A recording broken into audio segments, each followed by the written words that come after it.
Realm presents Bullet Catcher, Season 3, Episode 2. The Gunslinger.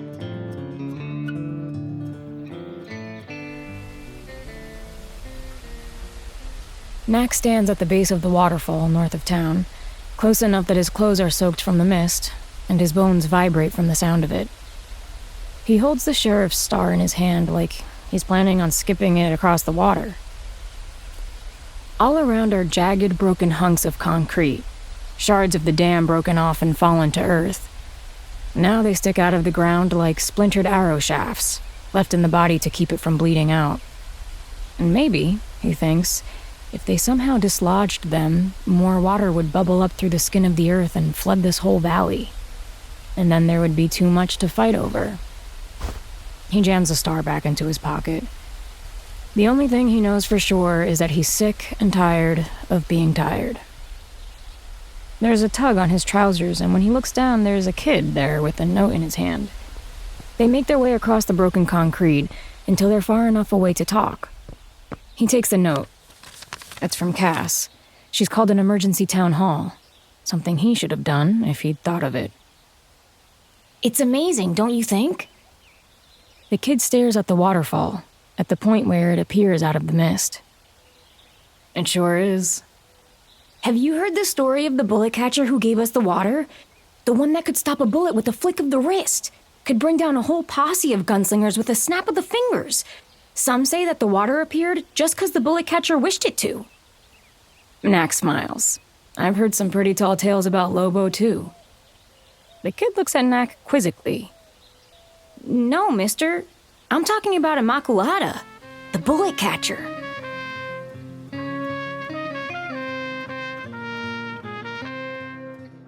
The room is dim. Slants of light glimmer in the cigarette smoke hanging over the men and women sitting jammed together at the card tables. More stand outside, peeking the brims of their hats through the open door and windows. The tables are dotted with tumblers of snakebite and whiskey. Tall glasses of water, perspiring in the heat. The fleeting words of an argument colored the space black and blue and orange. It's been nearly a year, says a man at the end of the tables. A year next month, another adds. Mac plays with the star, spinning it on the table before him. A small, pale man pushes through the crowd. We don't need her, Sheriff. We've done fine on our own till now, he says. It takes a moment for Mac to place him. Clarence, he thinks his name is. A former gunslinger, but not one of the old ones. He knows from Cass that he's a bit of a cuss for how he treats the ladies down at the saloon. Can't y'all see she ain't never coming back? And even if she did, what can one person do? Beyond what she can do, we have to think about what it would mean for her to come back. Nikko speaks up. Nikko's right. Mac's thinking of the kid by the waterfall, how he spoke of Emma. He knows those fables weren't the kid's own. They're his parents', from the stories they tell him before bed so he'll sleep easier. Bringing Emma back is our best chance of putting up enough of a fight that the gunslingers won't want to meddle with us anymore. The man at the end of the table slumps back in his chair and folds his arms over his chest. Fine, Sheriff. But even if that's true, how do you expect to find her? The Southland is an awful big place. She could be anywhere. Silence falls over the room. I know where she is. All eyes turn to Cass, sitting on a stool in the corner of the room, away from everyone else, her back resting against the wall, a cigarette stuck to her bottom lip. Where is she? The man asks. Not far. Will you bring her back? Mac asks. Cass tips up her cap and fixes Mac with a hard stare. I wouldn't have brought it up if it wasn't what I aimed to do, Sheriff.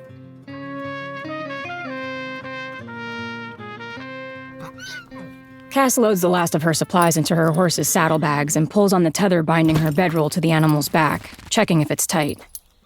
Mac watches all this from the shade of the general store's awning, the letter he'd written to Emma that morning burning a hole in his pocket. All set, Sheriff, Cass says, crossing into the shade. You don't have one damn clue where she is, says Mac. Cass looks side to side, checking if anyone else is within earshot. She spits. Glad you at least have enough sense not to say so at the quorum.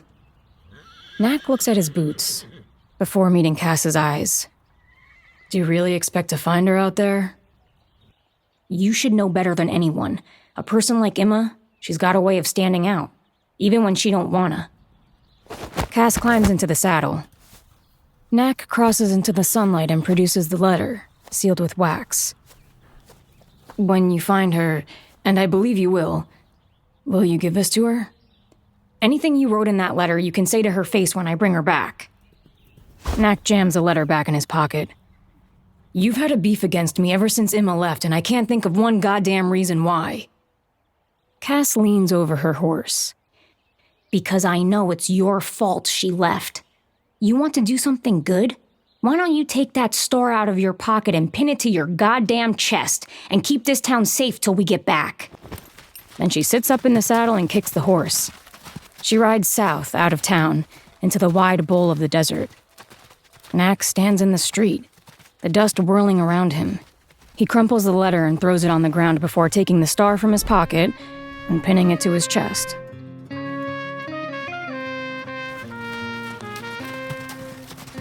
Cass holds her head close to the neck of her horse, low in the saddle, riding fast. It's a day to the nearest town, but she reckons she can make it in half that if she pushes. She rides along the river for a time, but when it snakes away, following a cut in the earth to the east, she parts from it, heading south, deeper into the heat of the Southland. She barely sees the series of dark shapes from the corner of her eye. When she looks, there's nothing there, just a cloud of dust quickly settling back to the desert floor. Ahead, the hard-packed, dusty ground rises into slaloms of sandy dunes. She pulls her horse through the snaking path, weaving in and out, watching the crests above her for any sign of her pursuers. At first, she sees nothing, but then the top of a hat. A horse's rearing muzzle. Just flashes and then gone. She thought she might be able to outride them by cutting through the dunes, but now she realizes the fatal error in that plan. She's given up the high ground. A vision of the townsfolk finding her body, bleaching under the sun, mere miles outside Watertown, fills her with a feeling almost like fear, and she presses her spurs into the horse's side, willing it to go faster. Before her, the dunes open up into a flat plain, interrupted only by a small oasis in the middle distance, the languid trees close enough to make out against the scorched horizon. Her horse shoots from between the dunes onto the dusky flatness, dust and sand like smoke behind her.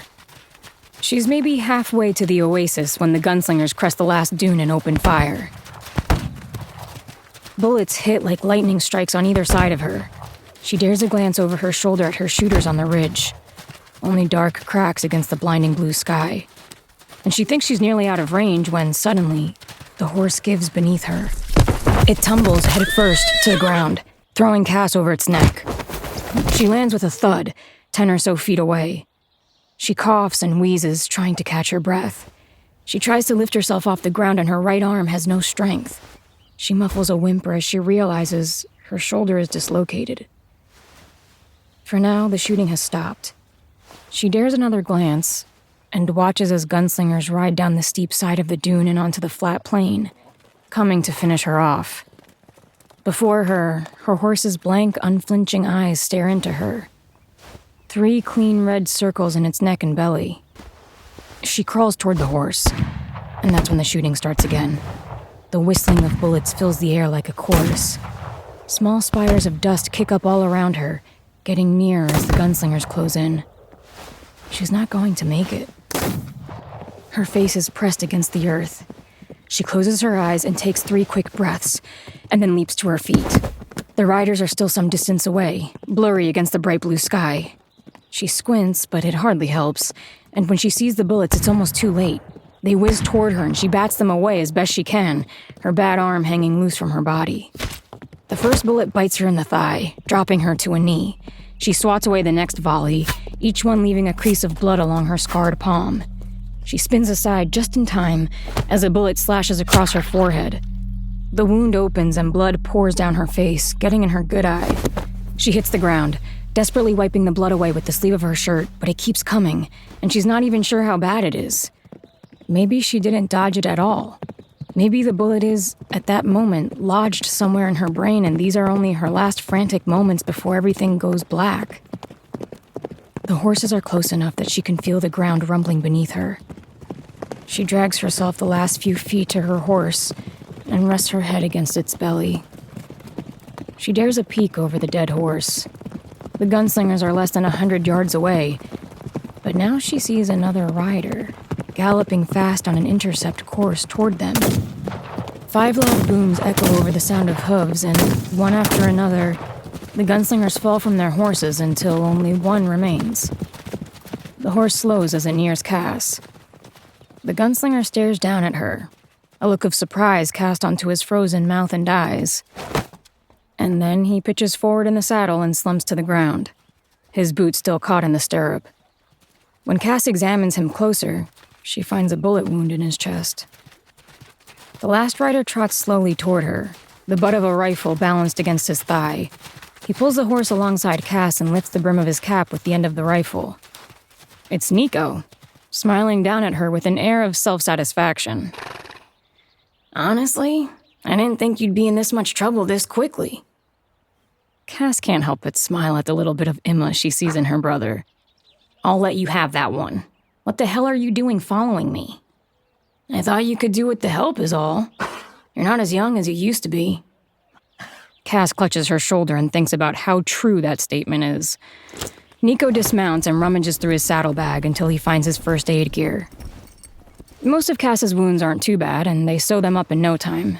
The arm is a different story. This is going to hurt like hell, Nikko says. Just do it already, she says, biting down on a strip of leather. He yanks her arm back into place. There's a pop, the feeling like her shoulder blade cracks in half, but when it's all said and done, she can move her arm again. By the time they set off, the sun is crawling down the western sky. Pain shoots through Cass's shoulder with every bump, but she pushes through it, spurring the dead gunslinger's horse on through the desert. With luck, they still might make it to the next town by morning.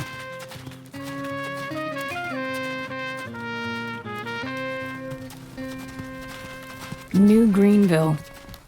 The wind-battered sign proclaims the name of the town, hopefully.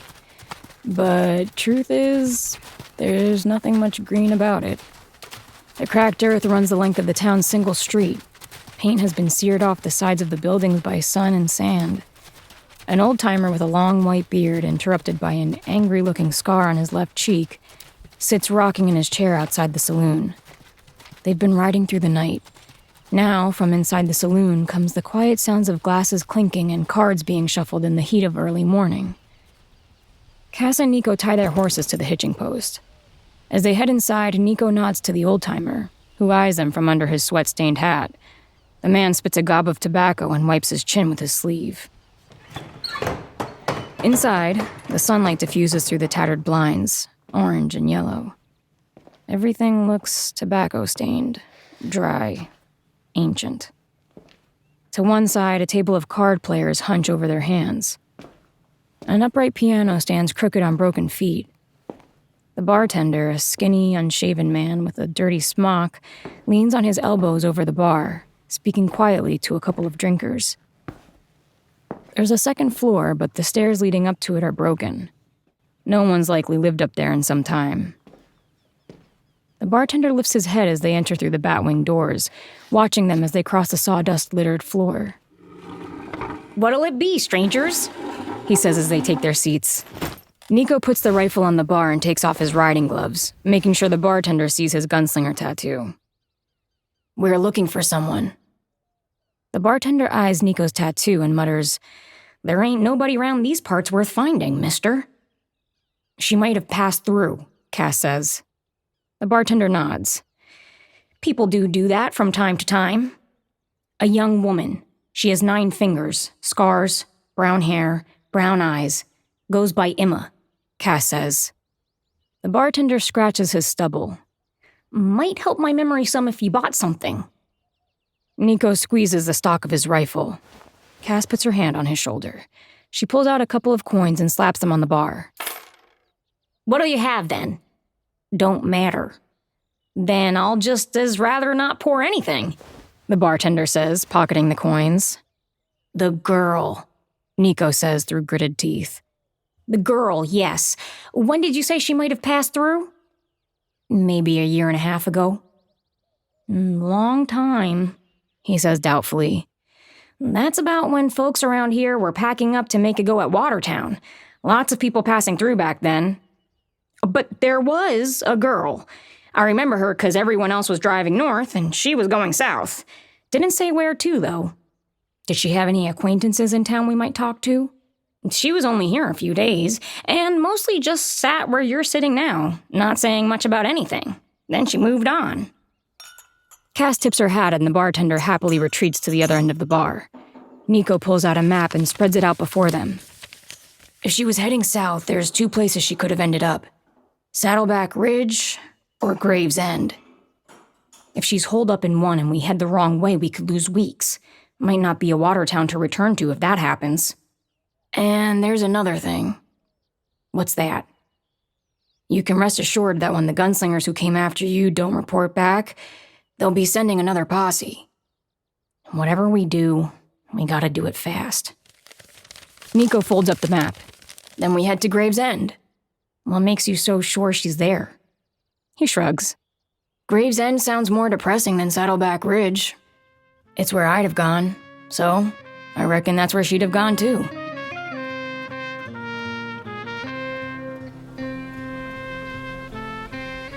Knack carries a stack of 2x4s down Main Street, dropping off a few in front of each business and cabin along the stretch. The air is filled with the sounds of hammering, the townsfolk buttoning up their doors and windows. That morning there was a letter from the gunslingers nailed to Knack's front door. It feels heavy in his pocket, like it's weighing him down. He meets Raynor in front of his and Nikko's tinker shop.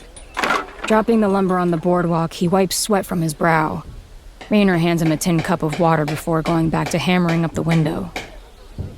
You look ready to see the Undertaker, Sheriff, Raynor says through the nails pinched in his mouth. Knack gives him the stink eye and passes the cup back to him. Sorry, Knack. Bit of the gallows tends to cheer me. The gallows are all I've been thinking about lately. He takes out the letter and shows it to Raynor. Nightfall, Raynor reads aloud. Signed, Raziel. You know the name? A bit, from my time with the gunslingers. And she has a reputation. During the war, it was standard that if a gunslinger killed a bullet catcher, they'd get a tattoo of a hand on their arm. Her troop?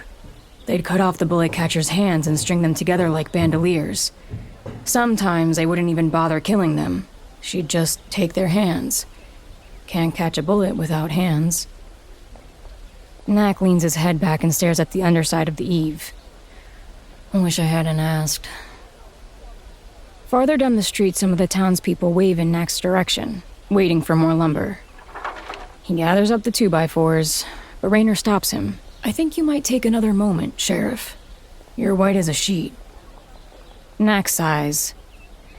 How long have Cass and Nikko been gone? A day and a night. I don't know how we'll last till they get back. Raynor looks over his shoulder, checking if anyone else is within earshot. When he sees the coast is clear, he turns and locks eyes with Knack. Listen, Knack. It's fine if you talk like this between you and me, but damn it, as long as you got that star pinned to your chest, you have to act like a leader in front of the rest of them. When it comes to business like this, a little cowardice can kill a lot of people. Raynor pokes the badge pinned to Knack's chest. Nikko's gone, Cass is gone, Emma's gone. Right now, you're all the hope this town has. If they think you're folding, they just might up and fold too. It can't be up to me. Hell, you were a gunslinger, same as Nikko. Raynor stands and stretches his back. Not quite like Nikko. Never ran across anyone else like that, man. They'll be back. I'm sure of it. What makes you so sure? I just know. I hope you're right. Raynor gives him a trying smile. Me too.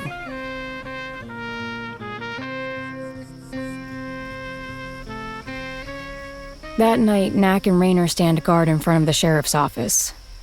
The sky is black. Lanterns, strung along the eaves of the facades, light a path down Main Street. "What time is it?" Knack asks. "Late. Maybe they aren't." The sound of hooves clopping toward them through the mist stops him dead.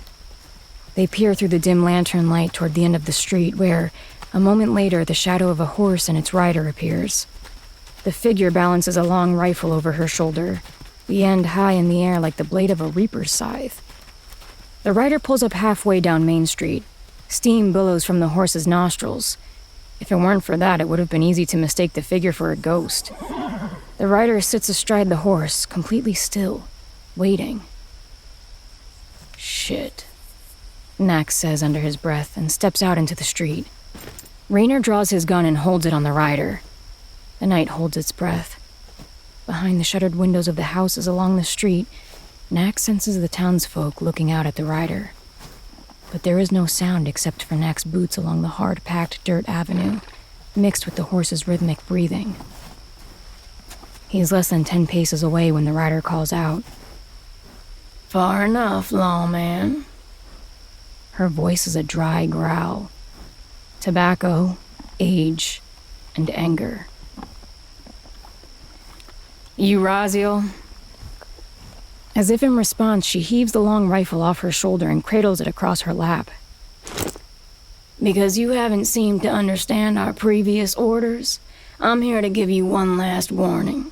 Y'all are to leave this town or face the consequences. And what might those be?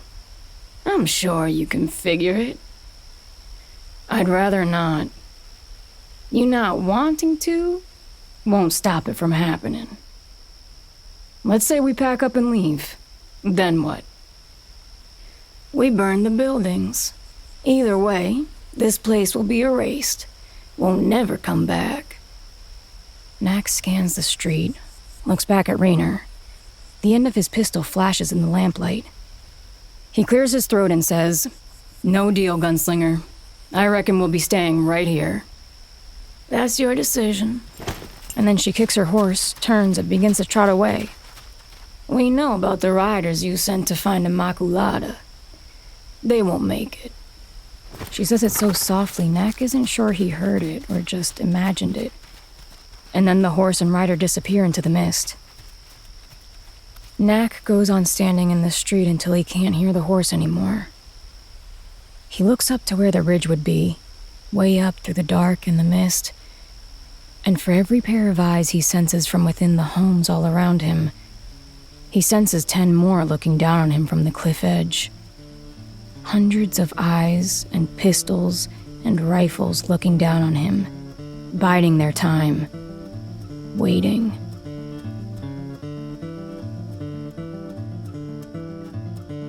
You're listening to Bullet Catcher Season 3 by Joaquin Lowe. Produced by Realm, your portal to another world.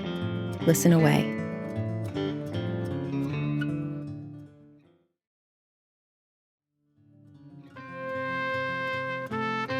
Bullet Catcher is written by Joaquin Lowe, produced by Marco Palmieri, and executive produced by Molly Barton. Performed by Inez del Castillo. Audio produced, directed, and designed by Amanda Rose Smith. Additional editing by Corey Barton. Original theme composed by Hashem Asadolahi, with performances by Justin Morell and Josh Deutsch. Cover art by Christine Barcelona.